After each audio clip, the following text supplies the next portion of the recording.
welcome back to the Blind Ace Disc Golf YouTube page. Today we'll be duplicating some 3D printed minis to later use and turn into metal minis. You'll be using some scrap wood, just something that's throwaway, some mixing cups. I'm using Umu 30, which is just a silicone rubber. It's a two-part that you mix and mold into one. Some stir sticks and some hot glue. Start off by cutting your piece of wood down 4 equal sizes. We're going to be making a box out of it. Right here, I'm just measuring off where I want the box to start so that everything stays relatively in the middle. It doesn't really matter. And nailing it down. Shove as many nails in here as you think you're going to need. Not too many. You'll have to remove them later in order to get the silicone mold back out. Figuring out where, making sure that the mini still fits, and filling the edges with hot glue so that the silicone doesn't come out later. Then we'll glue down the part that we're going to duplicate. Just a couple of drops of hot glue. It'll be coming out later so that we can use this mold, this box again for a different mold. This is my first time having used the Umu 30. It seemed like a really good product. I liked it a lot. I had looked up some other videos on YouTube to get an idea of what I wanted. I just followed the instructions. Quick mix right here. Same thing with the part 2.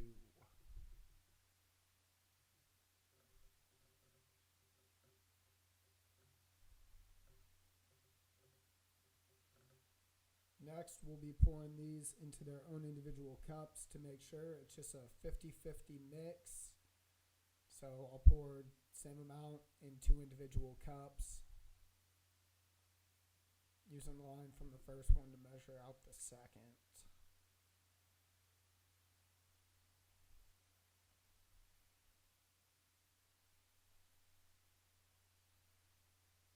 Got 2 equal parts, pouring both into a larger cup.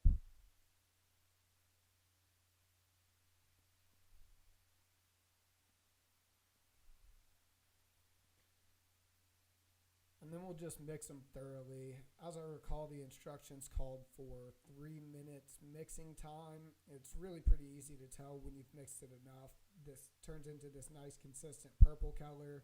Once all the swirls and stripes are gone, you know it's pretty well mixed. I didn't seem to have a problem with it at all. Here I just start pouring. My own preference is to pour slow at one corner, try to keep all of the air bubbles off of the part that I'm duplicating. Let it slowly just feed to the other side.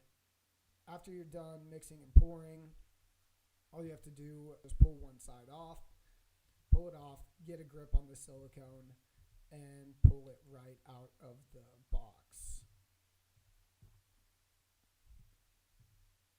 On here you can see there's a little flashing left over where it got underneath the part. I just took an X-Acto knife and cut this off.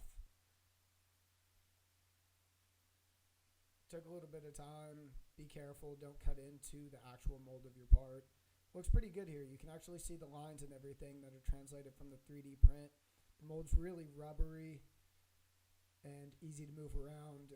Make it easy to get the duplicate part back out when I'm done. Here I'm just using the X-Acto knife to pry up the part. I only had 2 drops of hot glue on it, so it's not very difficult to pull off at this point. No damage, nothing busted. Just scrape off the leftover hot glue and you'll be good. At this part, I'm about to start using something called Alumilite. It is used for RC casting and stuff like that. It requests that I heat up the silicone before using the mold.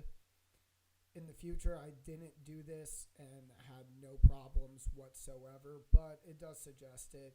The stuff sets really fast. Once you mix the 2 parts together, mixing time is only 30 seconds because in less than 2 minutes, it'll start to set up and solidify to where you won't be able to pour any longer.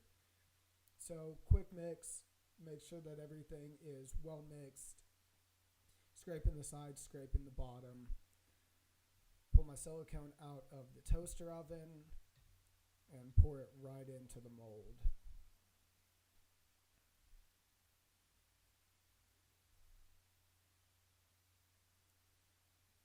At this point, I swish it around a little bit to get it to touch all the sides. Once it touches them, it likes to sit and stay where it is. But I did realize that the table that I was working on wasn't even. So I put a couple of pieces of mixing stick under there, and after just a few minutes, less than 10 minutes, it's all set up and ready to be pulled out of the mold.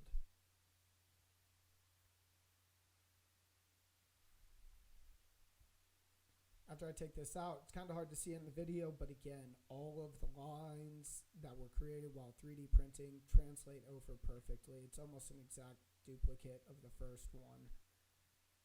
Now just cleaning up the sides a little bit that crept up on the sides, got over the edge. Trimming those up with the X-Acto knife to get as nice of a finish as I can. Later on, I'll actually go back with some very fine grit sandpaper and sand this down. Here's a comparison of the two parts together, beginning and end. I thought they turned out fantastic. It was just what I was looking for. It's a little thinner, which will, in the end, save me some aluminum. But it's very easy, and I can use this silicone part over and over again to continue to duplicate these and make as many as I need. Please check out part 2 coming soon. In part 2, I'll show you how I use this to create a pattern board for easily casting parts. See you then.